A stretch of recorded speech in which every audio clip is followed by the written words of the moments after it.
Hello friends, physics classes में आपका स्वागत है। नेक्स्ट रीडिंग है धारावाही परिनालिका अर्थात सोलेनॉइड में प्रवाहित होने वाली विद्युत धारा के कारण उत्पन्न चुंबकीय क्षेत्र। धारावाही परिनालिका, जिसे हम इंग्लिश में सोलेनॉइड भी कहते हैं, ये होता क्या है उसके बारे में जान लीजिए। परिनालिका एक लंबी बेलनाकार कुंडली होती है जिसे बनाने के लिए किसी कार्डबोर्ड या चीनी मिट्टी के ऊपर तांबे के विद्युत रोधी तार के बहुत से फेरे एक दूसरे से सटाकर लपेट देते हैं। इस कुंडली को परिनालिका या सोलेनॉइड कहते हैं।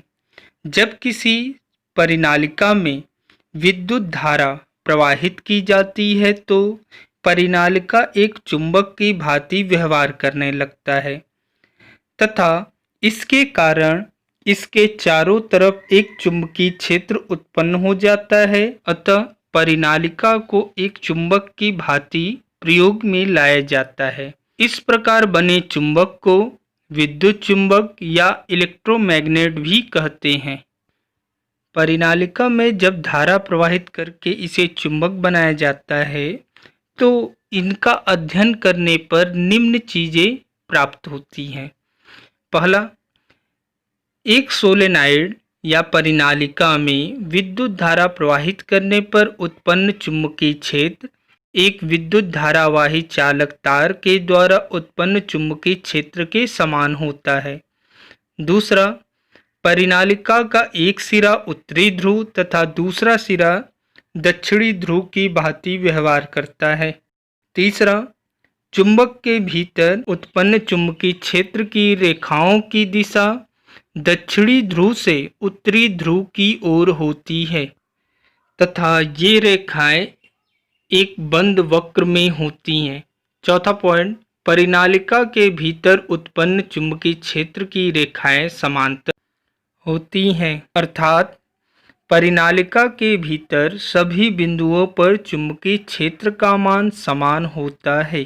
जैसा कि चित्र में दिखाया गया है, दो चित्र हैं। जो राइट साइड का चित्र है, कोई परिनालिका बनाया गया है जिसे हम बेलनाकार चीनी मिट्टी या कार्डबोर्ड पर तांबे के कई पृथक्कृत तार को लपेटकर बनाए हैं तथा इसका संबंध एक बैटरी एवं कुंजी के द्वारा कर देते हैं। जब हम बैटरी के द्वारा इसमें धारा प्रवाहित करते हैं तो यह चुंबक की भांति व्यवहार करता है तथा इसके कारण चुंबकीय क्षेत्र उत्पन्न होता है। जो लेफ्ट साइड का फिगर है उसमें चुंबकीय बल रेखाओं की दिशा को प्रदर्शित किया गया है, जिसमें कुछ बल रेखाएं एक बंद वक्र को प्रदर्शित करती हैं तथा परिनालिका के भीतर जो चुंबकीय क्षेत्र की रेखाएं हैं वह एक दूसरे के समांतर हैं। परिनालिका पर लपेटे गए तार की संख्या विद्युत धारा को बढ़ाती है जिसके कारण चुंबकत्व भी बढ़ता है। अतः जितना अधिक फेरों की संख्या होगी चुंबकत्व का मान भी उतना ही अधिक होता है। अतः इसके कारण उत्पन्न जो चुंबकीय क्षेत्र होगा वह अत्यधिक प्रबल भी होता है। विद्युत धारा प्रवाहित होने पर परिनालिका में उत्पन्न चुंबकीय क्षेत्र की प्रबलता निम्न कारकों पर निर्भर करता है। पहला, परिनालिका पर लपेटे गए तारों की संख्या जितना अधिक होगा उसके द्वारा उत्पन्न चुंबकीय क्षेत्र उतना ही अधिक प्रबल होता है। दूसरा, परिनालिका में प्रवाहित होने वाली धारा के कारण उत्पन्न चुंबकीय क्षेत्र का मान विद्युत धारा पर निर्भर करता है, अर्थात विद्युत धारा का मान जितना अधिक रखते हैं परिनालिका द्वारा उत्पन्न चुंबकीय क्षेत्र का मान भी उतना अधिक होता जाता है। तीसरा, परिनालिका में प्रयुक्त चुंबकीय पदार्थ की प्रकृति नर्म लोहा अत्यधिक प्रबल चुंबकीय क्षेत्र उत्पन्न करता है। नेक्स्ट हेडिंग है विद्युत मोटर अर्थात इलेक्ट्रिक मोटर। विद्युत मोटर एक ऐसी युक्ति होती है जिसकी सहायता से विद्युत ऊर्जा को यांत्रिक ऊर्जा में परिवर्तित किया जाता है। विद्युत मोटर का उपयोग विद्युत यंत्रों तथा विद्युत पंखों, फ्रिज, बाल सुखाने वाला यंत्र, मिक्सर, ग्राइंडर, कपड़ा धोने का यंत्र आदि में प्रयोग होता है। नेक्स्ट हेडिंग है विद्युत मोटर की संरचना। इसमें मुख्यतः 4 भाग होते हैं। पहला आयताकार कुंडली, दूसरा चुंबकीय ध्रुव खंड, तीसरा विभक्त वलय, चौथा ब्रुश, जिसे हम आगे अच्छी तरह पढ़ेंगे। पहला, विद्युत मोटर में एक आयताकार कुंडली होती है जो एक चुंबक के दोनों ध्रुवों के बीच लगाया जाता है। जैसा कि चित्र में दिखाया गया है, कोई कुंडली है ABCD, जिस पर तांबे के कई पृथक्कृत तार को लपेटकर बनाया जाता है। इस कुंडली को चुंबकीय क्षेत्र के 2 ध्रुवों N तथा S के बीच इस प्रकार रखा जाता है कि भुजाएं AB तथा CD चुंबकीय क्षेत्र की दिशा के लंबवत हैं। नेक्स्ट पॉइंट, कुंडली के सिरे विभक्त वलय के 2 अर्ध भागों से जुड़े होते हैं।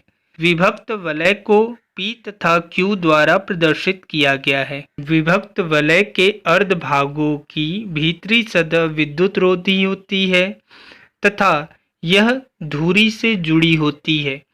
P तथा Q जो कि विभक्त वलय के 2 भाग होते हैं, जिन्हें स्थिर चालक ब्रुश X तथा Y से स्पर्श कराते हैं। जैसा कि चित्र में किसी विद्युत मोटर की संरचना को दिखाया गया है।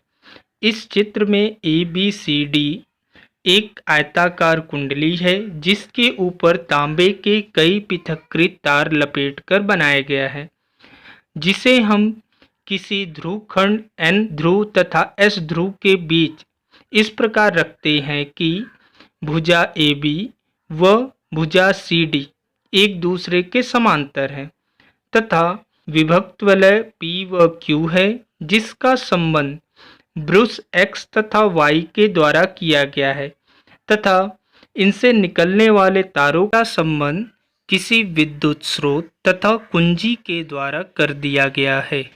नेक्स्ट हेडिंग है विद्युत मोटर की कार्यप्रणाली अर्थात कार्यविधि।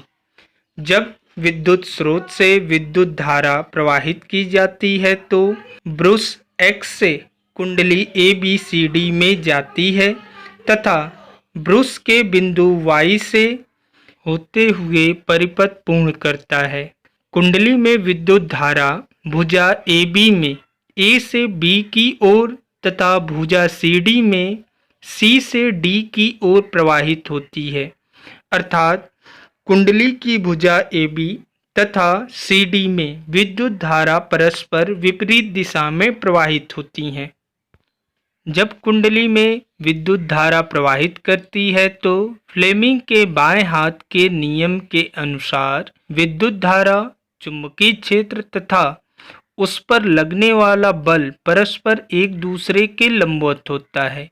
जब विद्युत धारा तथा चुंबकीय क्षेत्र लंबवत होते हैं तो कुंडली की भुजा AB को लंबवत नीचे की ओर ढकेलता है तथा भुजा AB के नीचे जाने पर भुजा CD ऊपर चला आता है। इस आधे चक्र में Q का संपर्क X से तथा P का संपर्क Y से होता है। अब कुंडली में बहने वाले धारा की दिशा बदल जाती है तथा यह DCBA के अनुदिश प्रवाहित होने लगता है, जिसके कारण भुजा CD नीचे की ओर तथा भुजा AB ऊपर की ओर जाने लगता है। यह क्रम परस्पर चलते रहने के कारण कुंडली लगातार वामावर्त दिशा अर्थात एंटी क्लॉकवाइज दिशा में अर्थात घड़ी के घूमने के विपरीत दिशा में घूमने लगता है।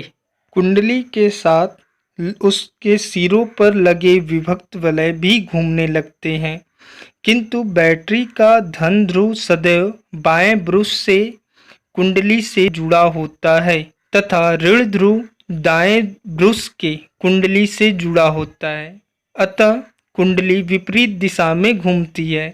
यह क्रम बार बार चलता रहता है, जिसके कारण विद्युत मोटर के द्वारा विद्युत ऊर्जा को यांत्रिक ऊर्जा में परिवर्तित किया जाता है। वीडियो को अंत तक देखने के लिए धन्यवाद। जो चैनल पर नया, चैनल को सब्सक्राइब कर ले, नोटिफिकेशन बेल ऑन कर ले तथा लाइक, शेयर एवं कमेंट करना ना भूले।